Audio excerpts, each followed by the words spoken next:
SDM ज्योति और आलोक मौर्य का मामला तो आपने सुना ही होगा। पूरे देश में इसी के बारे में चर्चा हो रही है।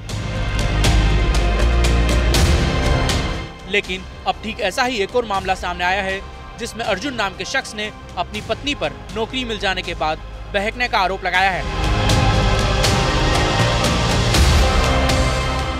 जब से बने 2 महीने तो ठीक थी, उसके बाद बहक गई और तब से हमसे अलग रह रही हैं और लगातार धमकियों भी देती हैं कि मरवा देंगे, कई टुकड़ों में कटवा देंगे। ये पूरा मामला सामने आया कानपुर देहात से, जहां एक शख्स ने मजदूरी कर अपनी पत्नी को नर्सिंग की पढ़ाई कराई, लेकिन पढ़ाई पूरी करने के बाद अब उसकी पत्नी उसके साथ रहने को तैयार नहीं है।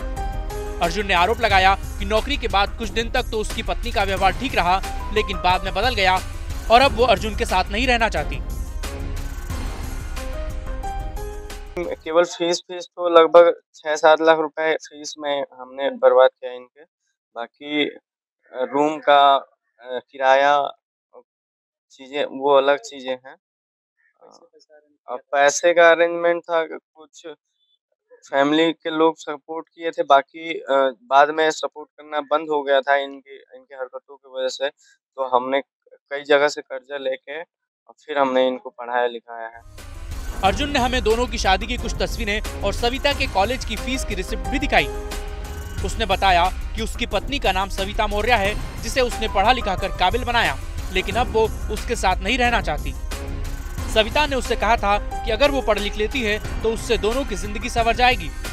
ये सब देखते हुए उसने कर्ज लेकर और मजदूरी कर अपनी पत्नी को नर्सिंग का कोर्स कराया, लेकिन नौकरी लगते ही सविता मौर्य उसे छोड़कर चली गई और अब वो अर्जुन से तलाक लेना चाहती है, जिसके लिए उसने कोर्ट में आवेदन भी किया है।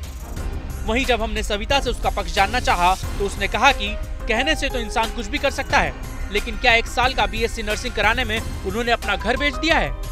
उनके पास इज्जत नहीं है, वो पढ़ लिख कर कोई जॉब भी नहीं करना चाहते। आप बताइए बीएससी नर्सिंग का कितना फीस है? 1 साल का फीस कितना होता है? अब 1 साल पढ़ा के अपना घर बेच दिया है क्या? 1 साल सिर्फ पढ़ाया हमें। वो कहने से तो इंसान कुछ भी ब्लेम कर सकता है कितना किया है, लेकिन जो किया वो जानता है। वो तो कुछ नहीं किया, 1 साल करके इतना बड़ा वो नेता है। हमें मीडिया पे नहीं आना, बाकी हमें इससे भी चीज़ों में नहीं आना। अगर आप लोग को देखना तो अब आपके पति तो आना चाहते हैं, तो उससे वो आना चाहते हैं, लेकिन उसके पास इज्जत तो है नहीं, कुछ करना है नहीं, पढ़ना लिखना तो है नहीं, जॉब तो करना है नहीं, तो हम क्या करें। एसडीएम ज्योति मौर्य और आलोक मौर्य का केस सुर्खियों में आने के बाद अब अर्जुन को भी लगता है कि उसके साथ न्याय होगा। वहीं सविता इस बारे में ज्यादा बात करने से बचती दिखी। आप अपनी राय कमेंट करके जरूर बताइएगा।